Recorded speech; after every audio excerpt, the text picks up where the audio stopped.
Thank you so much. Thank you for the lovely introduction. And it's great to be here. I feel incredibly honored to have the privilege to open the keynote today on the second day of GIDS. And this is kind of an interesting talk. I'm trying to come at things from a slightly different direction, but it really stems from something that's been driving me, and I know when everybody I've had the opportunity to interact with so far this week, it drives them. Right? We all want to be better. That's why we're here. That's why we're here this week learning from some of the greatest minds of our industry.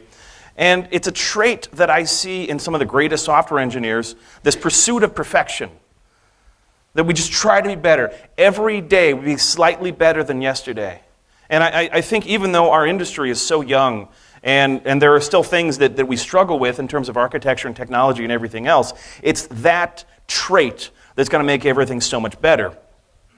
Now, you are a self-selecting group. Because just as many engineers who want to be better every single day, there are a lot of people who tend to coast. And you are the exception. So I applaud you just to begin with. I applaud you for your dedication to your craft and everything you do. And we have the opportunity to spend the day in what I call the conference bubble. And it's kind of depressing when that bubble bursts and we go back into the real world. Because when you go to a conference, you have the opportunity to look at all these glorious new architectures, all these shiny new technologies, all this limitless possibility. And then we have to go back to the real world where we deal with budgets and schedules and legacy technology, and we're going to be continuously forced to build rocket ships on go-kart schedules, and it can be frustrating, and it can be soul-crushing if you're as dedicated to your craft as I can see that you really are. And I'll tell you a little bit about my background.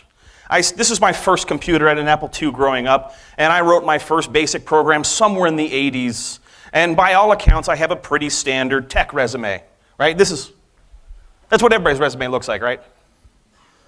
And just as a brief aside, if we didn't meet yesterday, because I know it's a different audience pretty much every day, or primarily, it's largely a different audience, this is actually my resume. This is what I send out.